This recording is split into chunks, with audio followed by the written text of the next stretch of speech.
வாக்குறுதி கொடுத்துருக்காருன்னா உடனே செய்ய முடியாதுல, எல்லாத்தையுமே கொஞ்சம் கொஞ்சமா தானே செய்ய முடியும். எடுத்த உடனே வந்து 1000 ரூபாய் கொடுக்குறான்றது ஓகே தானே. இப்ப இது இன்னும் ஒரு வருஷம் போட்டா அதுக்கப்புறம் 2500 கொடுப்பாரு. அந்த காசுல தானே பண்றாரு. இப்போ இப்போ கூட கடைசி ரீசெண்டா ஒரு லேண்டை வித்து தான் மக்களுக்கு செஞ்சாரு. இருக்கிற வரைக்கும் பண்ண போறாருன்னா அவர் சேர்த்து வச்ச சொத்து எதுக்கு? மக்களுக்கு செய்யறதுக்காக தான் அவர் அந்த ஆட்சிக்கு வந்திருக்காரு. சரிங்களா? இன்ன வரைக்குமே அவரோட பணத்தை தான் எல்லாருக்குமே செஞ்சிருக்காரு தவிர வேற எந்த ஒரு பணத்தையும் ஏமாத்தியோ இல்ல திருட்டு வேலை செஞ்சோ இல்ல ஊழல் பண்ணி எதுவுமே பண்ணி இன்ன வரைக்குமே அவர் எங்களுக்கு கொடுத்தது கிடையாது. அவர் கஷ்டப்பட்டு பிலிம்ல சம்பாரிச்ச சம்பாத்தியத்தை மட்டும்தான் இப்ப எங்களுக்காக செய்யறாரு. இப்ப விஜய் பண்ற எல்லாமே வந்து அவருடைய சொந்த பணம். ஆமா, சொந்த பணம் தான்.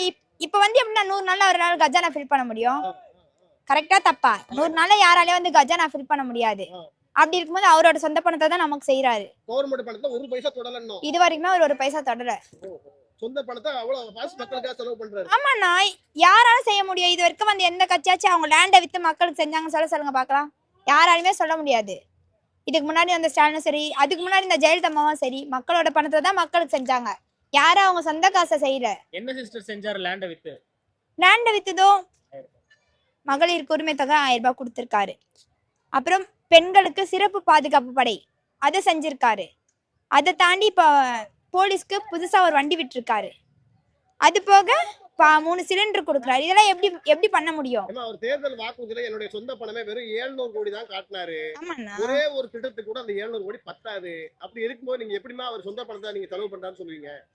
700 கோடி 400 கோடி செலவு பண்றாரு. அவரோட சொந்த பணத்தை தான் 400 கோடி கூட செலவு பண்றாரு. எப்படிமா சொந்த பணம் செலவு பண்ணுவாரு? கொஞ்சம் எப்படி சொல்லலாம், கொஞ்சம் வரி பணமா இருக்கும். இது வரைக்கும் வந்து எந்த கட்சியிலுமே சொந்த பணத்தை யாருமே செலவு பண்ணல.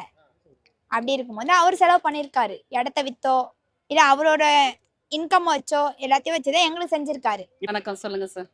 தேர்தல் வாக்குறுதியா 6 சிலிண்டர் அறிவித்த விஜய் அவர்கள் இன்னைக்கு வந்து பாத்தீங்கன்னா 3 சிலிண்டர் தான் கொடுப்பேன்னு சொல்லியிருக்காரு. இது எப்படி பாக்குறீங்க? அது வந்து ஒரு வீட்டில் வந்துட்டு ஒரு பற்றாக்குறை ஏற்பட்டுச்சுன்னா சிக்கன் பிரியாணி சாப்பிட்றதுக்கு பதிலாக பிரிஞ்சு சாப்பிட்டு போயிடலாம் இல்லையா? அது மாதிரி அவர் வந்ததுலேருந்து இப்போ வரைக்குமே நல்ல ஆட்சி கொடுத்துட்ருக்காரு. இப்போ என்ன கேட்டால் இலவசன்றதை வந்து நாங்கள் விரும்பவே இல்லை. எங்களுக்கு இலவசம் வேண்டாம், போதை ஒழிப்பு, போதை வந்து சுத்தமாக ஒழிச்சிருங்க. இளைஞர்களுக்கு நல்ல வேலை வாய்ப்பு கொடுங்க. இப்போ படித்த இளைஞர்கள்லாம் நிறைய வேலை இல்லாமல் இப்போ உள்ளே போய் பாருங்கள், வெங்காயம் மூட்டை தூக்குற இளைஞர்கள் எல்லாமே இன்ஜினியரிங் படித்த பசங்க. அதனால் அந்த மாதிரி பசங்களுக்கு நல்ல வேலை வாய்ப்பு ஏற்படுத்தி கொடுக்கணும். போதையை சுத்தமாக ஒழிக்கணும். ஏன்னா நாங்கள் வந்து குடிசை பகுதியில் தான் வந்து மகளிர் குழு இதெல்லாம் நடத்திட்டு வர்றோம். அங்கே உள்ள வந்து போதை பழக்கத்தில் அடிமையான ஆண்களையும் பசங்களையும் பார்க்கும் பொழுது இன்னும் வர்ற காலத்தில் 40 வயசுல இறக்கக்கூடிய தருவாயில் இந்த ஜெனரேஷன் போயிட்டுருக்கு. அதை ஒழிச்சாலே போதும். சிலிண்டர் வந்து கொடுத்தாலும் பரவாயில்ல, கொடுக்கலைனாலும் பரவாயில்ல. அவர் கொடுக்கலைனாலும் நல்லாட்சி பண்ணால் அதுவே எங்களுக்கு ரொம்ப மகிழ்ச்சி. நல்லாட்சி நடக்கிறதுனால தானே நாங்கள் அதை ரொம்ப சந்தோஷமா சொல்கிறோம். அருமையா இருக்கு. வணக்கம், சொல்லுங்க. வாக்குறுதியா 6 சிலிண்டர் அறிவித்த தளபதி விஜய் அவர்கள் இன்னைக்கு வந்து 3 சிலிண்டர் தான் கொடுப்பேன், அதுவும் தகுதி உள்ள பெண்களுக்கு தான் கொடுப்பேன்னு சொல்லியிருக்காரு. நான் மோஸ்டா ஒரு விஜய் ஃபேனு. ஆனால் விஜய் வரணும்னு கொஞ்சம் எல்லாரும் ஆசைப்பட்ட போது நான் விஜய் வரக்கூடாதுன்னு தான் ஃபஸ்ட்டு முடிவு பண்ணேன். ஏன்னா ரசிகன் வேற, என்னோட தலைவன் வேறன்ட்டு நான் ஃபஸ்ட்டு முடிவு எடுத்தேன். சினிமா நடிகராக இருக்கிற வரையும் வேறு, ஆனால் எனக்கு போராட்டம் தான் என்னோட தலைவனாக இருக்கணும்.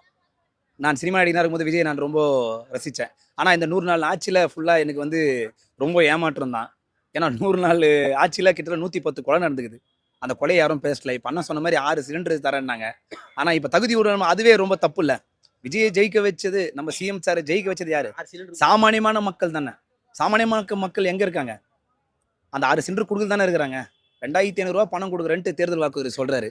ஆனால் இதுக்கு முன்னாடி இருந்த திமுக ஆட்சியில் காசு கரெக்டாக வந்ததில்லை. இப்போ அந்த காசு கூட அதே அமௌண்ட் தானே வருது. எல்லாம் மாற்றத்தை விரும்பி தான் நம்ம ஓட்டு. இந்த ஜனநாயக நாட்டில் இவர் இப்போ 2 திராவிட கட்சிகள் இல்லாமல் சிஎம் சாரை நம்ம எடுத்துகிட்டு வந்தோம். மக்களை வந்து நல்வழியில் எடுத்துன்னு போவார், எங்களை உயர்த்துவார், எங்களுக்கு நிறைய கல்வியிலையும் வேலை வாய்ப்புலையும் எங்களுக்கு இல்லாமல் இருக்குது, எங்களை முன்னேற்றத்துக்கு கொண்டு போவார்னா நம்ம அந்த ஆட்சிக்கு போராடி ஓட்டு செலுத்தி எல்லா மக்களும் அவரை சிஎம் ஆக்குனாங்க. சிஎம் ஆக்குன நிலைமையில் திருப்பியும் வந்து இது ஒரு மிகப்பெரிய எங்களுக்கு ஏமாற்றம். 100 நாள் ஆட்சியை கொண்டாடுறாங்க, நீங்க ஏமாற்றம்னு சொல்றீங்க. ஆமாண்ணா, அது உண்மை தானே. கொண்டாடுறது வந்து இல்லைண்ணா, இப்போ நம்ம கொண்டாடுறதுன்றது மின்வெட்டு நடந்தது தெரியுங்களா, கரண்ட் சப்ளை. அப்போ விஜய் சாரால் இது மின்வெட்டு நடக்கலைன்னாங்க. ஆனால் முந்தின ஆட்சியில் ஸ்டாலின் சாரால் மட்டும் தான் நடந்தது, இது ஸ்டாலின் ஆட்சியில் தான் நடக்குது, மோஸ்ட்டாக கரண்ட் ஆஃப் ஆகுதுன்னு அப்படின்னு சொன்னாங்க. அம்மையார் ஜெயலலிதா இருக்கும்போது கூட கரண்ட் ஆஃப் ஆச்சு, அது இல்லைன்னு சொல்ல முடியாது. ஆனால் அம்மையாரை ஏற்றுக்கினாங்க. ஆனால் சிஎம் சார் இதுக்கு முன்னாடி இந்த சிஎம் சார் ஏற்றுக்கல.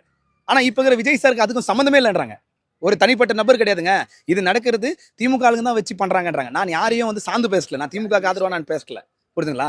மக்களோட கோரிக்கை என்ன? மின்வெட்டு இருக்கக்கூடாது, கரண்ட் வந்து எப்பவுமே இருக்கணும், மக்களுக்கு எந்த ஒரு பிரச்சனையும் இருக்கக்கூடாது, நாங்க எல்லாரும் நல்லா இருக்கணும்னு நினைக்கிறதுனால தான் நம்ம சிஎம் சார் வர வச்சோம். ஆனா நீங்க அந்த இப்போ சொன்னீங்களே இந்த 100 நாள் ஆட்சி வந்து நல்ல ஆட்சின்னு கொண்டாடுறீங்களே, முந்தின நாள் ஒரு 3 நாள் 4 நாள் முன்னாடி ஒரு ஸ்கூல் பையன் காலேஜ் பையன் ஒருத்தன் லவ் பண்ணான்னு சொல்லிட்டு அவங்க அப்பா வந்து கூலிப்படை ஏறி சாவச்சிட்டான்.